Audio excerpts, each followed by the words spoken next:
Hey everyone, happy Friday and welcome to another episode of Day in the Life of Vintage Classic Specialist. So let's walk around the back of the Barndoor bus here and look at the awesomeness that has unfolded here. So I mentioned yesterday that today I was picking up the side draft Monaro, I think I'm pronouncing that right, M-O-N Monaro. Yeah, I think it's Monaro. There we go. I think that's it. Intake system, and got it mocked up and super happy with how it looks. Obviously, it needs to be fully restored, but change this flashlight here. There we go. Okay. Yeah, needless to say, it will be fully restored, but there it is. So this is it. It's a, like I said, Merino system from Australia, which is perfect for this bus, which is also from Australia. And it uses dual side draft SU carburetors. You can kind of see them in there. A little hard to see because they're fairly tucked behind the air cleaners, but you can see the manifold. Well, you can barely see. Let's see if I can get this over here. There, so there's a manifold right there. So you can see how they pretty much come toward the back of the car from the head. That one is not all the way on the head. I'm gonna need to tweak the manifold a little bit to fit on there, but for mock-up purposes, close enough. But yeah, so the manifolds come toward the back of the car, and then the manifold is actually it's all one piece, or at least, I don't know, it's like welded together or something. So there's this massive tube here that joins the left and right manifolds. It's like a crossover tube. And so for dual single carbs on Volkswagens, it's actually important to have this crossover tube.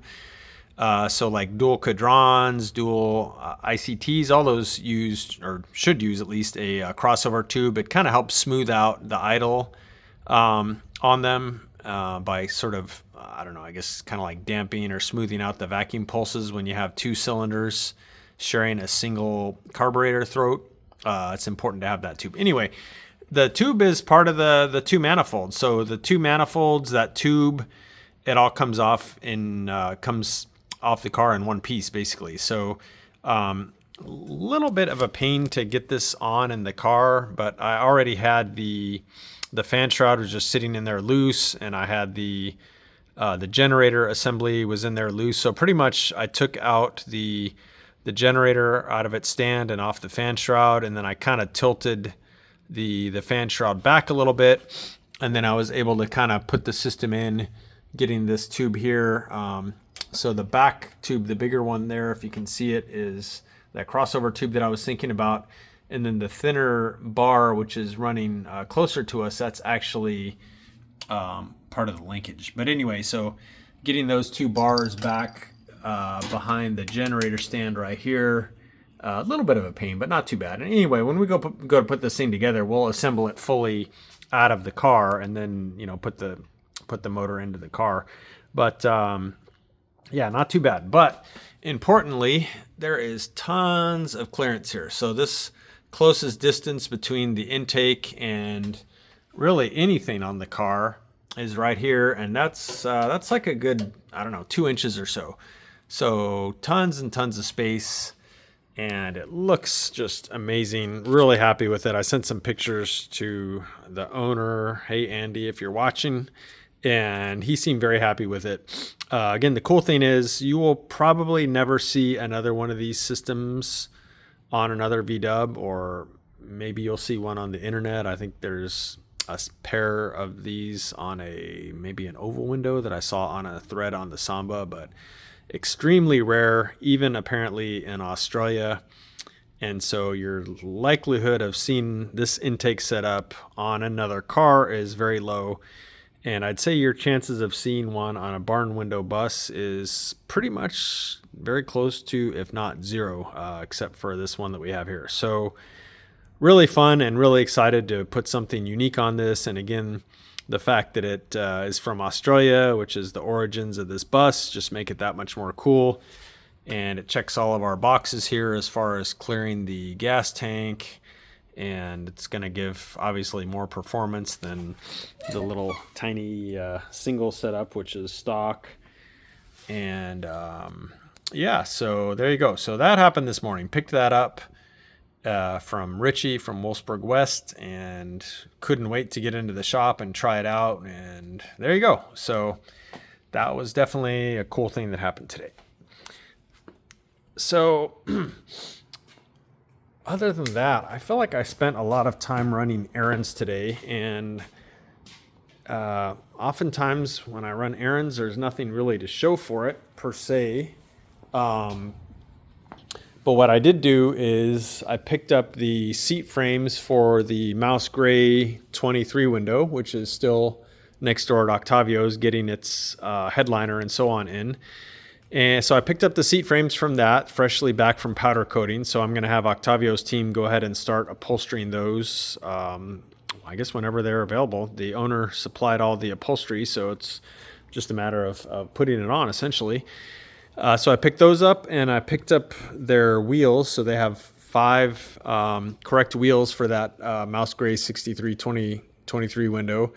Picked those up. We had those just blasted. And basically what I did was I went and I cleaned them up and made sure there wasn't any sand. Let me actually show you guys this. So one of the challenges with bus wheels is a space right here between the sort of inner and outer rim, is getting that clear and hopefully having it look better than that. This one is actually not great. And so a couple of things that happen when they blast the wheels, a lot of times little grains of sand get kind of stuck in this very thin space here. So we had the wheels blasted, and then instead of just have them blast them and then powder coat them, I brought them back to the shop and I took a razor blade and cleaned out all those little areas to make sure there was no, blasting grit in those. And then after that, I took them over to powder coating.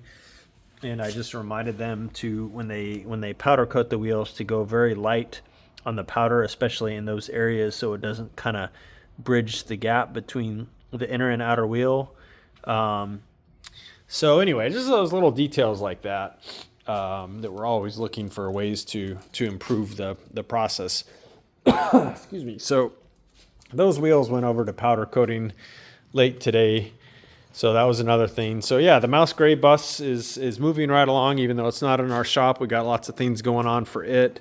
Another big thing today, which was, of course, the thumbnail, if you saw it, was got the hood back for the Cowlick car, the Van Halen car.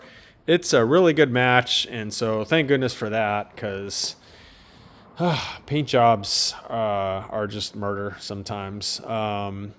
But yeah, it's a good match. It looks great, and so thankfully we put it on. It's not really adjusted. It needs to be adjusted still, but it fits nice because, we made sure it fit and stuff before we painted the car. So it'll just be a matter of adjusting it, fine-tuning it a little bit to get it to open and close properly. We haven't put the latch on it or anything yet, but we basically just bolted it up there mostly to check the color match. You'll notice that the gas lid door is off. I'm actually having some more paint made for this car at the paint shop we usually use, which is Save On Paint Supplies in Garden Grove. There's a few little things on this car that need some touch up. And so I'm having some paint mixed up for that. And it's always good to have. Just, anytime you finish a car, or anytime we finish a car, we kind of go around the car with a fine-tooth comb and look for little areas where there's little, paint chips or whatever. You can see where one of these tabs is here that we bent that holds the sound deadening, the paint chip there, that one, maybe a little bit right there. So having some paint matched and mixed up so that we can go around and fix some little minor areas like that around the car. And there's little cracks in the paint next to this hinge right here that we're going to take care of, and all stuff like that. So get it all dialed in and looking amazing for this guy. He's been very patient throughout our various delays that we had, but he wants his car, and I can't blame him because this thing is freaking rad. So yeah, so that was kind of a big accomplishment, I guess, today is finally getting getting the hood for this car. We've got his deck lid sitting around here somewhere. I'm gonna wait to put it on until I'm done squirreling around with the engine here, so it's not in my way. But yeah, deck lid is done and ready to go on. What else? The only other minor thing that we did today was a couple things. One is we had already test fitted the seats on this car, so went ahead and pulled the lower frames where they mount to the floor, pulled those off, scuffed them up, and painted those and put them on. I need to get some hardware for them, so they're still just sitting on there, but then it's just a matter of putting 4 washers and nuts on each seat to bolt them down. The other thing I did was I had got too late of an e-brake handle, and because of that, the cables were a bit too short for that handle, so I went and exchanged the handle with Brian Washburn, which is who I got the handle from. So he was kind enough to exchange it for me for the earlier style like this one, and put it in and got the cables adjusted. So now it's got an e-brake, so that's good. Yeah, this car, damn, this thing's almost done. I think it's almost time to put some wheels on this thing, and I don't know, maybe fire it up. Should run. It was a running motor, so yeah, this car, I don't know, maybe done in a week or two. We'll see. So I believe that is it for today, guys. I'll probably be working this weekend, so there will in all likelihood be a Saturday episode. And so stay tuned, and thanks for watching, and we'll see you guys soon. Bye.